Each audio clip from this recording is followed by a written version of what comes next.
नमस्कार, देश देशांतर में आपका स्वागत है। मैं हूं कुर्बान अली। उत्तर पूर्वी राज्य नागालैंड में स्थानीय निकाय चुनावों में महिलाओं को 33% आरक्षण देने के सवाल पर हंगामा बरपा है।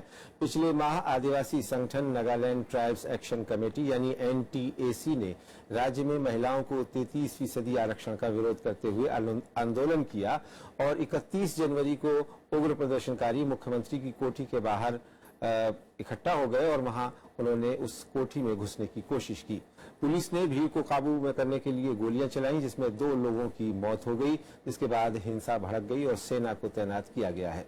गौरतलब है कि नागालैंड की सरकार ने सुप्रीम कोर्ट के अंतरिम आदेश के बाद महिलाओं को स्थानीय निकाय चुनावों में 33% आरक्षण देने का फैसला किया था। नागा मदर्स एसोसिएशन नाम का संगठन इस मामले को सुप्रीम कोर्ट ले गया, लेकिन स्थानीय निवासी इसका जबरदस्त विरोध कर रहे हैं।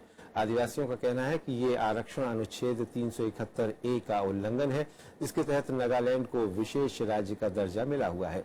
दूसरे राज्यों में महिलाओं को पहले से 33% आरक्षण हासिल है। यहाँ 1 फरवरी को चुनाव होने थे, लेकिन हिंसा की वजह से फिलहाल ये चुनाव रद्द कर दिए गए हैं। इस बीच केंद्रीय गृह राज्य मंत्री किरण रिजिजू ने स्थानीय लोगों से बातचीत से मसले का हल निकालने की अपील की है, जबकि नगा जनजाति ने इस पूरे मामले के लिए मुख्यमंत्री जेलियांग समेत पूरे कैबिनेट से इस्तीफे की मांग की है। नागालैंड में नगा पीपुल्स फ्रंट की सरकार है जो NDA के साथ है और उसे BJP का समर्थन हासिल है। देश देशांतर में आज बात नागालैंड की इसी सूरत हाल की। इस चर्चा में मेरे साथ जुड़ रहे हैं पूर्व गृह सचिव और राज्यपाल रहे वाल्मीकि प्रसाद सिंह, जाने माने मानवाधिकार कार्यकर्ता रवि नायर, सुरक्षा विश्लेषक रिटायर्ड मेजर जनरल अशोक के मेहता और फोन लाइन पर हमारे साथ हैं उत्तर पूर्वी राज्यों के जानकार वरिष्ठ पत्रकार शुबीर भौमिक। आप सभी का स्वागत है। सबसे पहले शुरुआत शुबीर मैं आपसे करना चाहूंगा कि नागालैंड में जो ये 31 जनवरी से हिंसा का माहौल बना हुआ है और अभी भी कहा जा रहा है कि स्थिति काफी तनावपूर्ण बनी हुई है, इसका कारण क्या है और फिलहाल सूरत हाल क्या है? देखिए, अभी तो नागालैंड सरकार जो है वो तो कह रही है कि ये जो पार्ट 4A का जो 243 आर्टिकल 243T, जिसके तहत ये 33% रिजर्वेशन महिलाओं के लिए, ये नागालैंड में आना ही नहीं चाहिए। उन्होंने केंद्रीय सरकार को एक मेमोरेंडम देने का फैसला किया है, जिस के पीछे राज्य के सभी जो विधायक मंत्री सब लोग हैं और जितने 60 वहाँ MLAs हैं, सबका सिग्नेचर रहेगा, जो कि केंद्रीय सरकार को ये मेमोरेंडम दिया जाएगा, जिसमें कहा जाएगा कि ये जो कॉन्स्टिट्यूशनल प्रोविजन है इसको नागालैंड में लागू करना ठीक नहीं है और ये नागालैंड को जो विशेष राज्य का दर्जा मिला हुआ आर्टिकल 371A उसके खिलाफ है। तो सुनिए, यहाँ मैं आपसे एक स्पष्टीकरण जानना चाहूंगा। मैं आपसे समझना चाहूंगा कि आप कह रहे हैं कि राज्य सरकार अब केंद्र सरकार से कह रही है कि ये आरक्षण ना लागू किया जाए, जबकि ये आरक्षण लागू करने का फैसला तो खुद राज्य सरकार ने सुप्रीम कोर्ट के आदेश के बाद किया था। नहीं, बकायदा राज्य सरकार ने ये सुप्रीम कोर्ट के आदेश के बाद किया था, क्योंकि सुप्रीम कोर्ट का ये मानना था कि ये जो प्रोविजन है ये सारा देश में लागू होना चाहिए और अगर दूसरे राज्यों में ये लागू हो सकता है तो नागालैंड में भी ये लागू हो सकता है।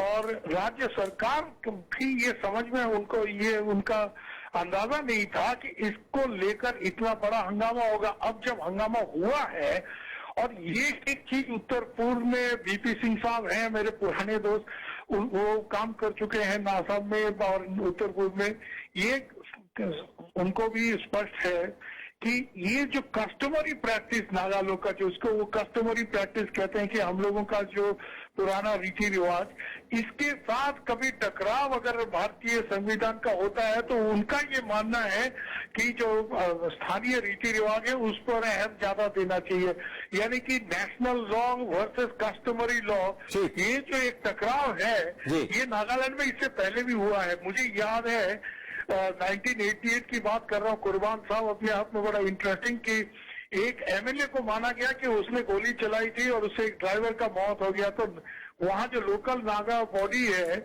आओ लोगों का, उन्होंने कहा कि हमारे कानून में ये है कि जिसने किसी का हत्या किया है उसको कोई फांसी वासी चढ़ाने का जरूरत नहीं है, और उसका डेड बॉडी जो है उसके घर के बाहर उसको दफनाया जाए, उसको मतलब ये तो कॉफिन है, कॉफिन को वहां दिया जाए। जी, तो कोर्ट ठीक ने है। कहा कि ये नामुमकिन है। तो इस तरह का टकराव आ जाता है, इसको लेके बहुत बड़ा इशू बन चुका था। जी, मैं आता हूं आपके पास में। अभी हमारे साथ यहाँ जो लोग मौजूद हैं पैनल में, हम उनसे बात करते हैं। वाल्मीकि प्रसाद जी, आप तो वहाँ राज्यपाल भी रहे हैं, गृह सचिव रहते हुए भी उत्तर पूर्वी राज्यों की स्थिति से बखूबी वाकिफ रहे हैं। ये जो समस्या है नागालैंड की, अब बड़ी अजीब सी बात है कि जहाँ पूरे देश में महिलाओं को 33% आरक्षण देने की बात की जा रही है, और ये पंचायतों की बात है जिसके कि राजीव गांधी सरकार में सन 87 में ये कानून बना था और बहुत सारे राज्यों में लागू हुआ था। वहां उसका स्थानीय लोग विरोध कर रहे हैं और ये कह रहे हैं कि ये अब हमारी परंपरा है और हम इसको एक्सेप्ट नहीं कर सकते। देखिए, देश में दो धाराएं चल रही हैं। एक धारा तो है कि पार्लियामेंट में भी होना चाहिए 33% रिजर्वेशन, और विधानसभाओं में भी, और विधानसभाओं में तो होना ही चाहिए। तो ये जो धारा है, और दूसरी धारा जो आप कह रहे हैं नागालैंड में है, तो हमें ये समझना होगा कि नागा सोसाइटी, नागा कस्टम्स के बारे में, तो वहां महिलाओं को शुरू से दो काम से बाहर रखा गया। जी, पहला काम था वॉरफेयर, वो तीर धनुष नहीं लेंगे। अच्छा, हाँ, ट्राइबल वॉरफेयर जब होता। और दूसरी धारा थी ये राजनीति का। तो उससे एक पेट्रियार्कल सोसाइटी काफी मजबूत था वहां, लेकिन इसके बावजूद भी नारियों का वहां सम्मान है। और क्राइम अगेंस्ट वीमेन भारतवर्ष में नागालैंड में सबसे कम है। जी, दूसरी तरफ क्योंकि पॉलिटिकल प्रोसेस में पेट्रियार्की है, तो इलेक्शंस वहां बड़े एक्सपेंसिव हो गए। मुसलमान करप्शन वहां काफी हावी, तो वो नहीं चाहते नागा पुरुष कि इसमें महिलाएं आए और नागा सोसाइटी डिस्टर्ब हो जाए। तो इस आपको मानसिकता को बदलने में कितना समय लगेगा? नहीं, आप मैं एक फैक्ट्स और दो दे रहा हूं आपको। जी, इतने सालों के इलेक्शन में हमने नागालैंड असेंबली में कोई महिला अभी तक नहीं आ पाई। नहीं आ पाई। 77 में शायद एक सांसद चुनी नहीं, वो हो। सांसद रानू सैजा आई। 1963 से नहीं है कोई। जी, हाँ, रानू सैजा आई 1977 में। अभी 2 साल पहले उनका निधन हो गया है। जी, मैं इसलिए ये बात कह रहा हूं कि जब मैं नेहरू फेलो था और अपनी पुस्तक लिख रहा था नॉर्थ ईस्ट के ऊपर ही, तो मुझे लगा कि अब इसका नाम क्या दूं पुस्तक का। जी, तो पहली बार किसी स्कॉलर ने नॉर्थ ईस्ट इंडिया कॉन्सेप्ट दिया था, द प्रॉब्लम ऑफ चेंज, मैंने पुस्तक का नाम। एक बंगाली हैं पोएट, अब उनका नाम नहीं याद आ रहा है, लेकिन उनका गीत याद है। जी, बहुत संक्षेप में। जी, एकदम एक लाइन का है, वो सुनने दर्शकों को अच्छा लगेगा। शरीर मध्ये किछु घटित होच्छे आमी जानी न तार नाम। माने? Something is happening in the body, जी, in the middle of my body, and I don't know its name.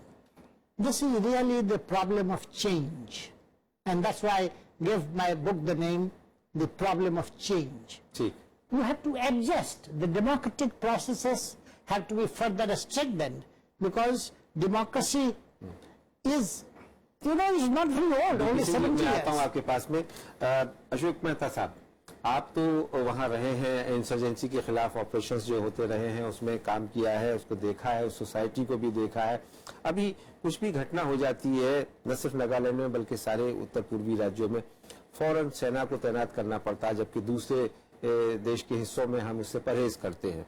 तो इसे आप ये जो समस्याएं हैं जिनका जिक्र अभी किया बीपी सिंह साहब ने और जो पहले शुबीर बता रहे थे, आप किस नजरिए से देखते हैं? देखिए, पहले एक बात मैं ये कहूंगा कि मैं नागालैंड में 1959 में गया जब वाह। प्रॉब्लम की शुरुआत हुई, जी, और मैं एक सेकंड लेफ्टिनेंट था उस समय। और मुझे एक चीज बड़ी स्पष्ट तौर से मेरे नजर के सामने आई, वो ये है कि जब भी हमारा फौजी दस्ते का कभी दुर्घटना होती थी या एम्बुश होता था, औरतों को, बच्चों को, बूढ़े लोगों को, डॉक्टर वगैरह को वो छोड़ देते थे। और औरतों का सम्मान जो मैंने देखा है उस टाइम पर, वो सम्मान बहुत उच्च दर्जे का था। अब सवाल उठता है कि अगर आप अपना जो स्पेशल स्टेटस की बात कर रहे हैं, और लोग कहते हैं कि वाजपेयी जी ने कहा कि हम जब वो इसमें शामिल हुए तो उन्होंने कहा कि हम नागालैंड की यूनिक हिस्ट्री को पहचानते हैं। जब ये फ्रेमवर्क अकॉर्ड अभी साइन हुआ अगस्त 2015 में, उस अकॉर्ड में ये स्पेशल स्टेटस का मेंशन होता है। तो एक चीज स्पष्ट तौर से आती है, अंग्रेजी में कहते हैं वो, एक तो ट्रेडिशन और कस्टम्स की बात है तो जो अभी मुख्य तौर से इसमें लगी हो, और दूसरा मॉडर्निटी को। अब ये क्लैश जो हो रहा है ये आप स्पष्ट तौर से अभी देख रहे हैं। और जैसे आपने गवर्नर साहब ने कहा कि जो लेडी औरतों का सम्मान है, वो अभी भी वो औरतें कहती हैं, वो कहती हैं कि जब आप पीस प्रोसेस में, जब NSCNC, जब नागालैंड जो ये गुट थे, इनके साथ जो पीस प्रोसेस हो रहा था, उस समय आप हमको साथ ले जाते थे, आप हमको म्यांमार ले गए, आप हमको थाईलैंड ले गए। अब जब वोट करने का टाइम आता है, आप कहते हैं नहीं, ये कस्टम नहीं अलाउ करता। तो जो लेडीज हैं, औरत हैं, वो अपनी एम्पावरमेंट चाहते हैं। ठीक है, मैं आऊंगा आपके पास में। रवि नायर साहब, आप तो काफी वर्षों से उत्तर पूर्वी राज्यों के जो मानवाधिकार हैं उनके लिए काम कर रहे हैं, वहां की समस्याओं से भी बखूबी वाकिफ हैं। अभी ये जो मुद्दा है कि इसमें स्थानीय निकाय चुनावों में महिलाओं को 33% आरक्षण न दिया जाए, इसके खिलाफ नगा सोसाइटी उठ खड़ी हुई है, ऐसा लगता है। दूसरी तरफ वक्त का तकाजा है कि बदलते वक्त के साथ में हमें बदलना है और उसमें महिलाओं को आगे लाना है, और अगर महिलाओं को आगे लाते हैं तो ये एक तरीका है कि उन्हें विशेष अवसर दिए जाएं और उनकी भागीदारी सुनिश्चित की जाए। ऐसे में कि जब इतनी रिजिड सोसाइटी हो, इसका हल आपकी नजर में क्या आता है? विचार विमर्श और आपस में बैठ के सुलझाने की ख्वाहिश, ये नहीं हुई, न केंद्र सरकार की तरफ से न राज्य सरकार की तरफ से। हम जानते हैं कि नागालैंड नाजुक स्टेट है, हम जानते हैं कि आज के दिन पे बहुत वहां पे आक्रोश है, बहुत मुद्दों को लेके। एक मुद्दा, बहुत अहम मुद्दा है बॉर्डर फेंसिंग का, जो नागा सोसाइटी समाज वहां पे बहुत क्रोधित है, क्योंकि वो सोचते हैं कि हमको बर्मीज नागाओं से अलग करने की एक ये कोशिश है बर्मा और म्यांमार और हिंदुस्तान के बीच, और इसका असर हर चीज पे पड़ेगा, फ्रेमवर्क एग्रीमेंट पर भी पड़ेगा। तो इस नाजुक हालात में थोड़ा सोच के दोनों तरफ, दिल्ली और कोहिमा दोनों को वार्तालाप करना चाहिए था, समाज के अलग तबकों से वार्तालाप करना चाहिए था। 8 तारीख को चीफ मिनिस्टर ने बुलाया है सारी हो को, ये तो बहुत पहले करना चाहिए था, ये कदम उठाने के पहले। अब देर आए दुरुस्त आए, लेकिन 8 के पहले 7 तारीख को ट्राइबल हो ने हड़ताल दोबारा बुलाया है। तो इन सब, इसमें किसी ने कुछ सोच, दूरदृष्टि नहीं दिखाई। ठीक है, मैं आता हूं आपके पास में। शुबीर भौमिक साहब, अभी जो चर्चा हुई और जो वाल्मीकि प्रसाद जी ने कहा, अशोक मेहता साहब ने बताया, और रवि नायर जी ने जो बात कही खासतौर से, उससे आप कितना सहमत हैं? और क्या इतना आसान है इस बातचीत के जरिए से इस जटिल समस्या का समाधान ढूंढना?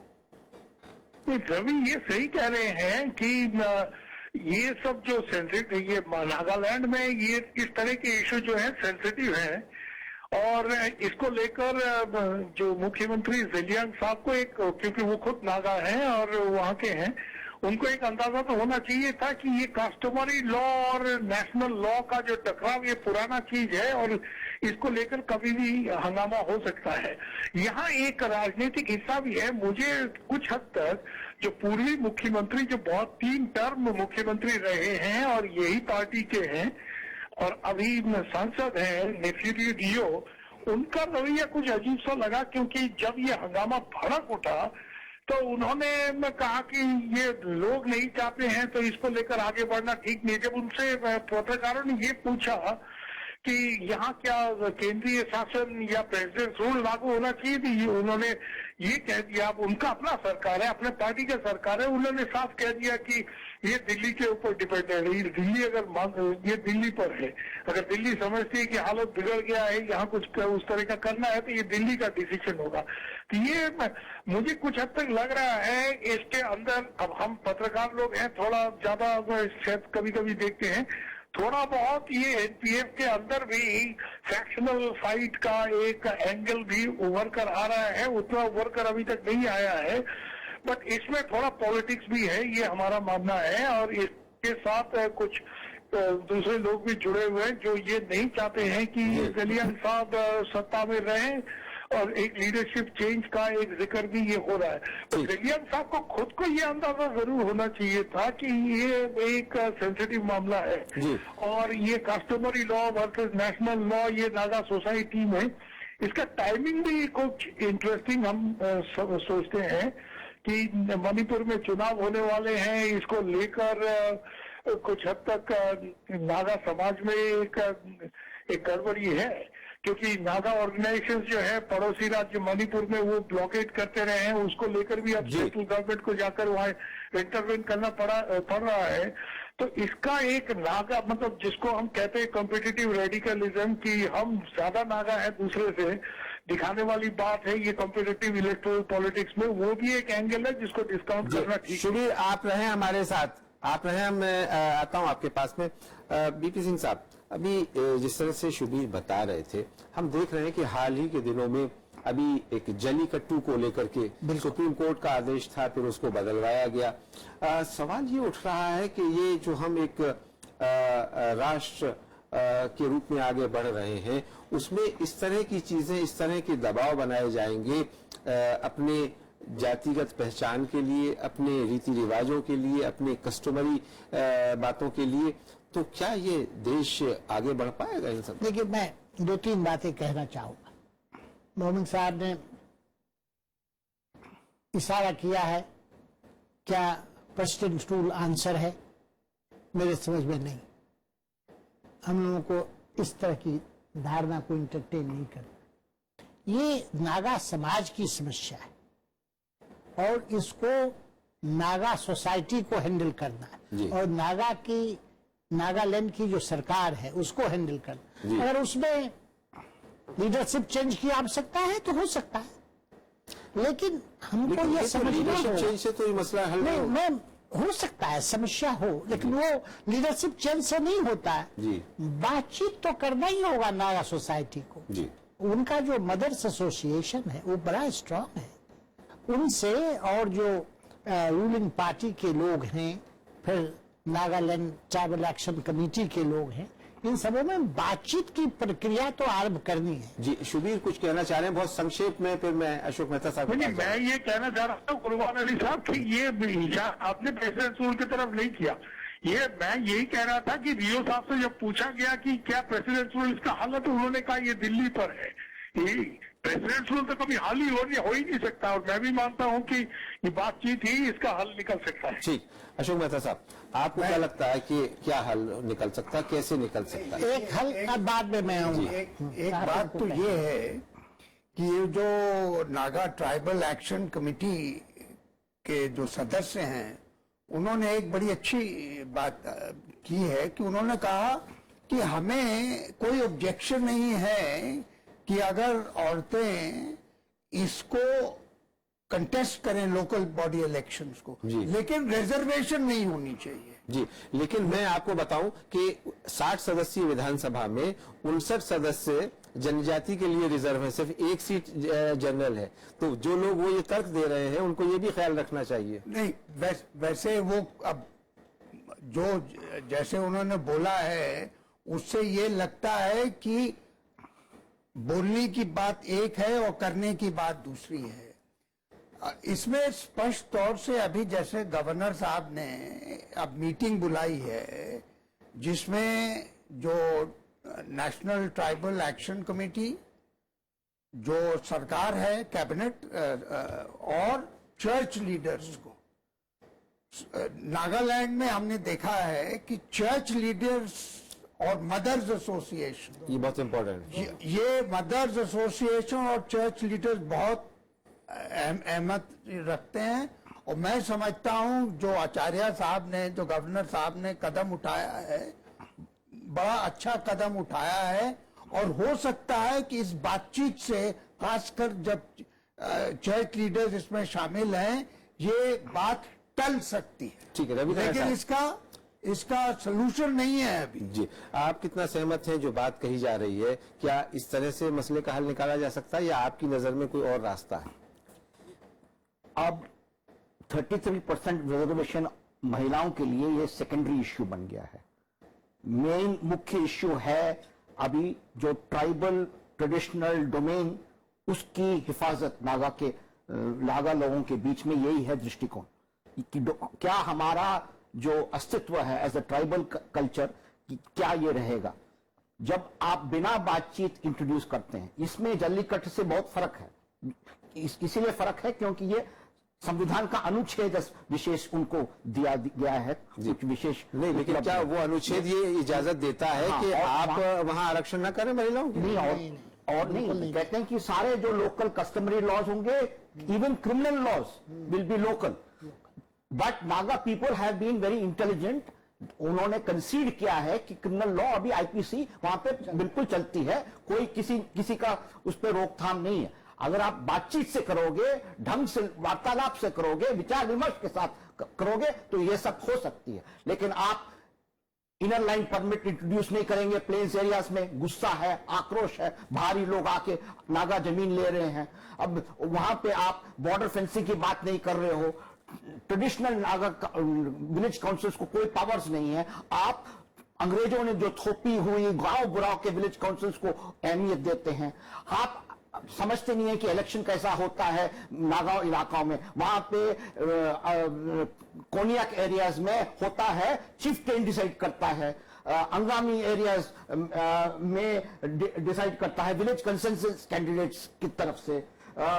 लोथा नागा में क्लैन डिसाइड करता है, और दूसरे एरियाज में आओ के इलाकों में हाउस होल्ड डिसाइड करता है। इंडिविजुअल वोट जैसे हम लोग करते हैं अन्य प्रदेशों में, हिंदुस्तान में वैसा नहीं होता है। इसी कारण लोग किसी महिला कैंडिडेट को असेंबली में नहीं भेजे थे। 14 कैंडिडेट खड़े हुए थे 1969 के इलेक्शन से आज पिछले इलेक्शन तक 14 कैंडिडेट खड़े हुए, लेकिन वो कोई भी स्थानीय पार्टी से नहीं, चाहे वो इंडिपेंडेंट से खड़े हुए या राष्ट्रीय पार्टी से, क्योंकि ट्राइबल इलाके में क्लैन वोटिंग होती है, हाउस होल्ड वोटिंग होती है, विलेज काउंसिल वोटिंग होती है, और इसने आपने डेमोक्रेटिक फ्रेमवर्क में उसके लिए कोई जगह नहीं छोड़ी। लेकिन ये सिलसिला कब तक चलेगा? आप इससे देखिए, आप जब टकराव है दो दृष्टिकोणों का, तो इसमें दो ही तरीके हो सकते हैं, या जो ताकतवर है वो ले लें, या बैठ के बातचीत हो।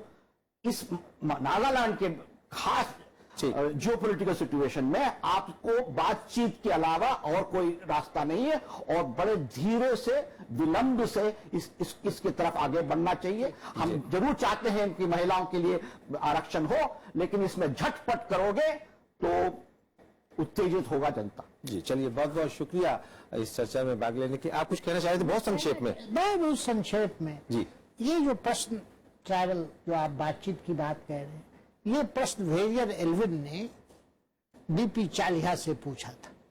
वो बड़े नेता थे, जी जी जी, आप सब जानते हैं, नागा पीस मिशन के सदस्य थे जयप्रकाश नारायण जी के साथ। उन्होंने एक फॉर्मूला दिया था, मैं सिर्फ उसको 2 शब्द में कह देना चाहता हूं, मैं कोट कर रहा हूं उनको। A little understanding, a genuine respect, जी a lot of affection. तो आपको इस समस्या को हल करने के जी, लिए जी, प्यार मोहब्बत के साथ में करना पड़ेगा। को चलिए। शामिल करना है। ये प्रजातंत्र वहां नहीं था 52 बहुत शुक्रिया। मेरे साथ वक्त की बहुत कमी है।